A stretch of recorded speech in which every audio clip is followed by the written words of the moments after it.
Back in studio here in the Georgia State Sports Update. I want to thank head coach Ron Hunter for coming in and joining us as he does each and every week. Right now we're going to turn the tide a little bit. We're going to talk Georgia State men's tennis. Pleased to be joined by second-year head coach Brett Ross. Brett, great to have you here in studio on the show this week. And your tennis team off to a good start, 7-3 in the first 10 matches. That's the best 10-game start so far. How's your team looking right now? Yeah, I'm really proud of the guys, how we started.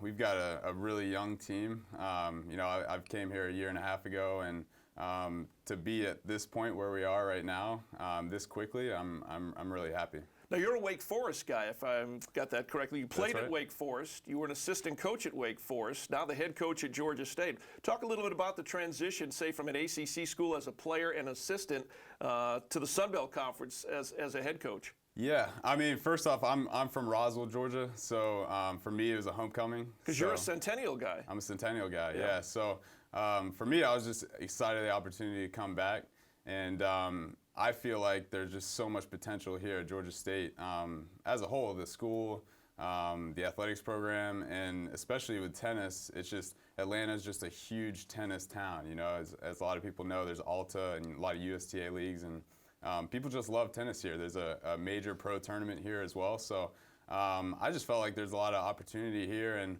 I was fortunate enough to bring some great kids right off the bat and to really have a strong team. So, I'm used to the highest level, I guess, of college tennis, the ACC. And, right now, I think where our team is headed, we're headed toward that level right now. And when we play some of those teams, it's like we've seen earlier this year. It's really, we can battle with those teams. So yeah, when I said Centennial guy, I'm talking Centennial High School in Roswell. He is a local guy, and as you mentioned, Brett hasn't been shy about scheduling top programs around the country. You've already faced 4 ranked teams this year. You've played Alabama, Georgia Tech, Oklahoma State, and Wichita State. Yeah. You really the challenging schedule early. You didn't shy away from that at all. No, that's what we want, and that's what the kinds of players that I want are the guys that that want to play the highest level of college tennis. And so far we've done pretty well. We we got some wins at Wichita State. On the road, that's a tough place to play, and then actually East Tennessee State is ranked as well now, so that was another good win we had at home, and really we played Oklahoma State, who's ranked number 5 in the country.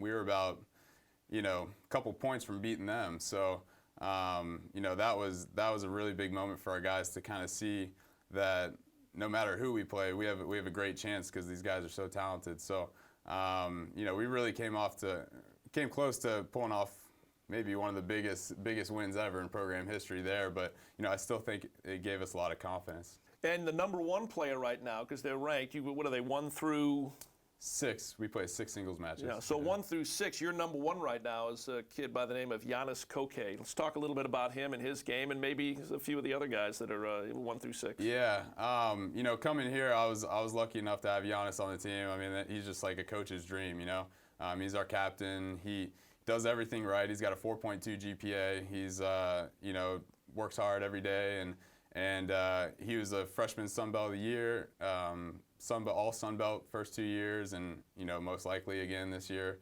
And he's been kind of in and out of the singles rankings too. So he just brings it every single day, and that's exactly what you want out of a guy. So we also have Zach Kennedy, who's an Atlanta kid.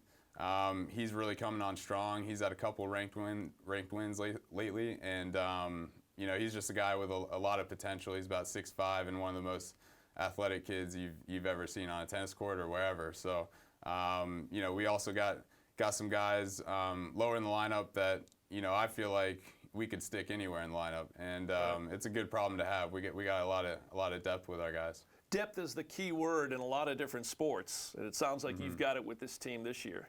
Yeah, for sure. I mean, there's, even if someone gets injured or something like that, next man up. We're never giving up a spot. That's for sure. And there's a lot of competition, and it's healthy competition for the guys every day in practice and everything. All right, we mentioned that Georgia State men's tennis has already played, some Power 5 conference schools. You're going to face Louisiana Lafayette March 12 at the Blackburn Tennis Center here in Atlanta. That's the home courts of Georgia State Tennis. That's the last home match You guys are going to be living out of a suitcase. Well, we had to one more? move. We had to move one. UNCW is going to be coming April 17th, so we had to move that one. But yeah, I mean, I'm always excited to get the home matches. We've had some really good crowds. We actually been playing most of our matches at Piedmont Park, and you know, when the weather's great there, it's a great venue. So a lot of people come watch and are walking by, and there's a lot of good energy out there. So yeah, we're looking forward to Lafayette. That's obviously a big conference match. You know, the Sun Belt Conference is, you know, outside of the Power Five, you know, might be one of the best conferences in the country. So you know, it'll mean a lot if we do well in our conference, and you know, hopefully this year we can take a title. How is the Sun Belt shaping up this year? Who are the teams you're keeping an eye on in Sun Belt tennis? Yeah, right now I guess we're the team to beat. You know, that's what the rankings say. But you know, obviously there's a lot of tennis to be played, and you know, I think Troy won it last year, and you know, they've got a good team again, and Lafayette, South Alabama, UT Arlington, Georgia Southern, they all have good teams, and really when it comes down to the conference tournament, it's going to be about, you know, who's hot that week. Where is the conference tournament this year? It's in New Orleans. Oh, New Orleans. Okay, so same place as basketball.